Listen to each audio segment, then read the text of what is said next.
राम नाम मणि दीप धर जीह देहरी द्वार। तो जीह क्या है, देहरी द्वार क्या है? वो कहते ये जिह्वा जीह नहीं है।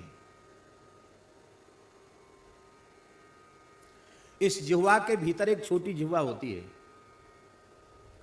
इतनी सी लटकती हुई मुख तालू में, टेंटुआ में लटकती हुई जिह्वा। महाराज जी कहते थे योगियों के मत में उसको जीह कहा गया,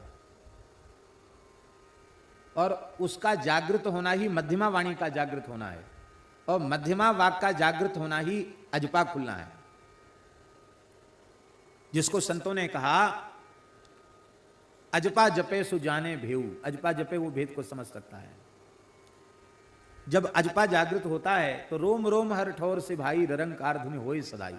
रोम रोम से रंकार प्रकट होने लग जाता है, नाम प्रकट होने लग जाता है। तो वैखरी के बाद जब मध्यमा वाक जागृत होती है, उस मध्यमा वाक की मूल है वो जीह। वो जीह अर्थात यहां रमण तब तक संभव नहीं है, रटन तब तक संभव नहीं है, और मानसिक रूप से जब तक संभव नहीं है जब तक नाम, उस नाम से वह जीह, छोटी जिह्वा, मध्यमा वाक जब तक जागृत नहीं होगी तब तक ये तीनों क्रियाएं ठीक से नहीं बन पाएंगी। न तो राम राम में रमण हो पाएगा। रमण सामान्य चीज नहीं है। भगवान का नाम जो राम है ना, वो रमण के कारण ही तो है। रमन्ते योगिनो यस्मिन् सत्यानंदे चिदात्मनि इति राम पदे नासु पर ब्रह्मा भी धीयते। तो अरि जिह्वे जीह, राम राम शब्द में रमण कर, राम नाम में रमण कर, राम नाम की रट लगा और राम नाम का जप कर।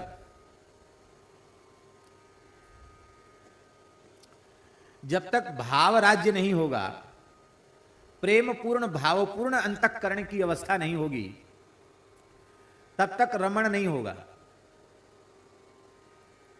ध्यान में आई बात। शरीर संसार का होश जब तक है तब तक रमण नहीं होगा। शरीर संसार का अध्यास रहने पर तो शरीर संसार में ही रमण होगा, भोगों में विषयों में रमण होगा। राम राम में रमण कब होगा? जब इतना प्रेम भगवान में हमारा हो जाए, इतना प्रेम भगवान के नाम में हमारा हो जाए कि हमें शरीर संसार की विस्मृति हो जाए, और शरीर संसार की पूर्ण विस्मृति और उस भावपूर्ण अत्यंत अंतर्मुख जो अवस्था है उसी को ध्यान कहते हैं, उसी को समाधि कहते हैं, और उसी अवस्था में रमण होता है। हमारे पूज्य पहाड़ी बाबा महाराज को बुखार आ गया। महाराज दवाई नहीं लेते थे, लगभग 120 वर्ष की आयु तक स्वस्थ विराजमान रहे, दवाई नहीं लेते थे, और उनके डर के मारे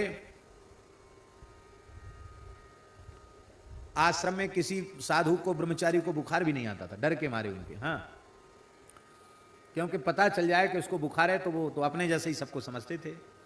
कहते थे आंख को बंधन ताप को लंघन, बुखार आ गया तो इसका खाना पीना बंद कर दो, भोजन बंद करो, इसको खाली गर्म पानी पिलाओ, अपने आप ठीक हो जाएगा। तो लोग डर के मारे कि हमारा प्रसाद बंद ना हो जाए, तो बुखार भी रहता तो भी ऊपर से कंबल ओढ़ के बैठ जाते। बुखार में नहीं बिल्कुल नहीं है, ठीक है हम, कहीं भोजन बंद ना हो जाए, इस डर के मारे लोग पाले थे। विलक्षण महापुरुष।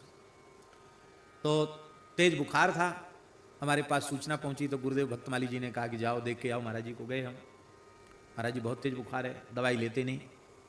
तो महाराज जी ने संजीवनी बट्टी, एक आयुर्वेद में आती है संजीवनी बट्टी, वो दी। बोले ये बहुत बढ़िया है, भगवान भजनाश्रम की एक वैद्य थे, भगवान भजनाश्रम के, बोले उन वैद्य जी की बनाई हुई है ये, अपने हाथ से बड़ी पवित्रता से, उसमें कोई ऐसी चीज नहीं जो महाराज जी न खा सकें। तो मैंने आग्रह किया, महाराज जी गोमूत्र की भावना देख के बनाई, ये बहुत अच्छी है। वो दवा नाम से कोई चीज लेते नहीं, बोले बस हो गया नहीं लेंगे, जाओ चले जाओ।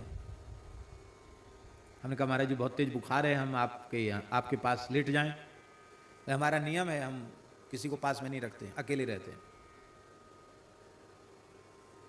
पर तुम्हारा ज़्यादा मन है तो आए हो तो थोड़ी सेवा कर दो। क्या क्या, हमको उठा के बिठा दो।